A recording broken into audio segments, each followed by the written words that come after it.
who sold you, a 9. So one of the first dudes that came out on my first ride through stepped outside the house, and I knew who he was, but obviously wasn't trying to talk to him because I wasn't supposed to know nothing.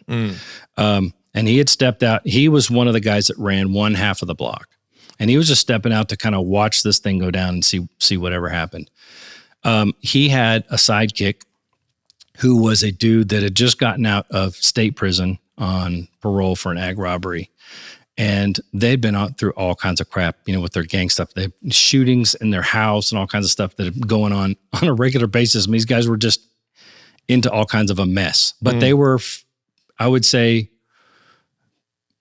intermediate level guys. Like, they were 2 steps above, any of these people I'm dealing with. Right.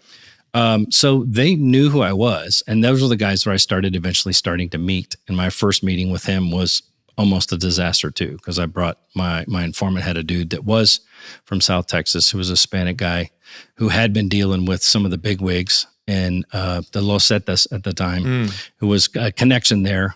And he brought his own pistol to the game. I went to go pick up my guy to go do this thing, and he brings Carlos with him. And he's like, and I don't trust Carlos. I don't know Carlos. And I'm doing my usual thing. Like, I'm calling one of my partners in patrol on the horn. He's going to be a half a mile away listening over a phone. And I got one dude that I don't even know, but I've already heard all the stories.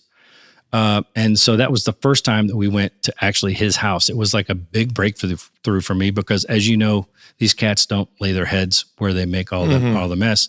And when you get invited to their house, you're like, man, I'm making some headway. Right. So I was going to meet him and talk about making this first quarter, and it's dark, the street lights, half of them don't work, and you're walking up to a burglar bar door, and I got these 2 jackasses with me. One of them's a Hispanic guy that I don't even know, and I'm thinking I'm trying to make this work, but informants are a real pain in the ass. So I'm just trying to make the best hay that I could. And this jacked up dude that I don't know, swings the door open and points a shotgun at us through the burglar bar door and starts screaming at us, what are you mother doing here? And blah, blah, blah, blah, belong here. Because, again, we're knocking on his boy's door and he doesn't know who we are. And his boy barely knows me anyway. So I just start trying to calm everybody down and just thinking about where I'm going to move. If I have to shoot this, I'm going to get off the stairs. Because you're staring on these, it's a 3-step thing with no guardrail up to a burglar bar door. So, and you're standing on What's these a burglar stairs. bar door? Like a barricaded just like a door? wrought iron door that's, that's stuck to the outside of the door frame and then locked with another deadbolt. And do these houses look like something you'd see in Detroit? Yeah, they're similar. They're the old clapboard 40s and 50s built. Yeah. Yeah. A lot of abandoned lots around. Yeah. Grass growing. Yeah. One house half burns down and then leave it. Right. Okay. Gotcha. Yeah. This is like Southern poverty. You don't see that a lot. No. Where we're from. Yeah. And it's concentrated too. Yeah. Yeah. So, and this house was functional. Obviously the burglar bar doors is a very common thing. Some dudes would build like a cage, where they cover the patio. And then when they got really smart, they'd put one of those inside. Wow. So you try to run a warrant on that. Pry the first door open, smash the second door, and walk into a cage. And now you're trapped in the cage. Oh my gosh. But this wasn't that case. Okay. So I'm trying to talk everybody down against one of those deals where, how am I going to explain this? Or we're going to have to shoot somebody and I'm here and nobody knows I'm here. So it's all this yapping. And finally, my guy runs to the door, calms him down. So what the hell are you doing? And, screaming at him. T, it's cool. Don't worry about it. He unlocks the door and we kind of walk in. He goes, man, I don't remember what he called him. He called him something derogatory.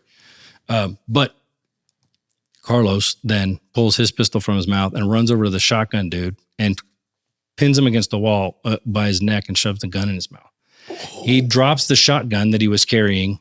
And now it's worse because it was just a scene where I was freaking out. I'm thinking I'm finally making some progress and there's going to be a shooting that's going to end this whole thing. If not have to shoot everybody. Yeah. If not that, then it's for sure going to be the end of this case. Yeah. That only one dude kind of knows is happening. And it's going to be a train wreck. Now, what kind of obligation when you're working undercover and there's one guy who shoves a gun in another guy's mouth as an officer, you're supposed to defend first and foremost. I'm What kind trying of to obligation do you have to like say, case is done, you save this guy's life? Do they train you on that? Do they tell you that? Not so specifically that, but yes, your general obligation is that. However, long term, if you think of the goal that you have, why did we start doing this in the first place? Both of these fools need to be racked up and put behind bars. Really. So for me to end this now, knowing how much more I have to go, because I'm just now getting my first intro to an intermediate level dude. And so I've got all these low level dudes, and then this guy possibly on the hook. That wasn't even a consideration. I can tell you that. Now, stopping this from turning into a shooting absolutely was a consideration, because again, it ends everything. So I've stepped on the shotgun. This guy's screaming in Spanish, and the guy I was with spoke Spanish, and they're yelling at each other in Spanish. My guy's trying to talk him down.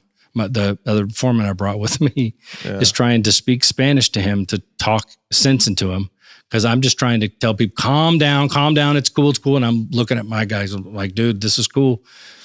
So the guy eventually pulls the gun out and curses and walks back out to tell him to wait at the freaking car. Like, step outside, dude. You're a freaking mess. Some gangster. And this guy just walks to the sink and starts spitting teeth and, in the sink. Because you break your teeth. Yeah. If you've ever broken a tooth, and I got one right here that the sensitivity is pretty bad. But I mean, obviously he was bleeding because he got his he got his gums chopped up.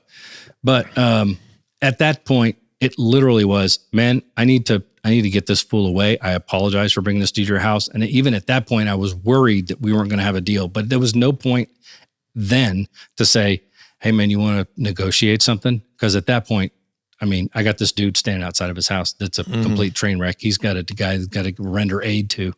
I said, man, let me hit you up again. He goes, man, don't worry about it. I'll hit you up. And I think it gave me some street cred.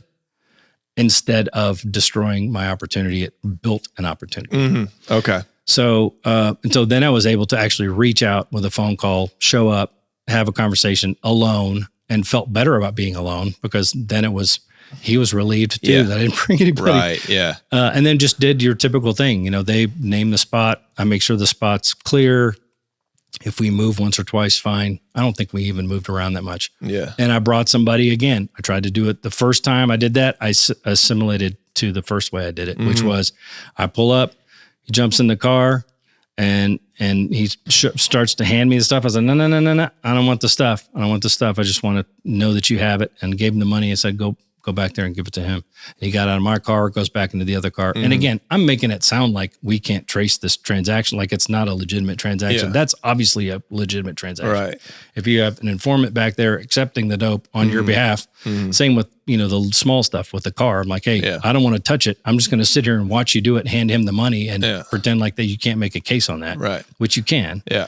But that was the same kind of hands-off way, because again, if I'm bigger than they are, just coming from that kind of of ilk, then obviously I'm going to be more careful. Right. And I'm not just going everywhere they want to go and just making this super easy. I want to have some control too. And that's the way I leverage control. You pick the spot, then if you're going to make the deliver it to him, I'll give you the cash and you. Right.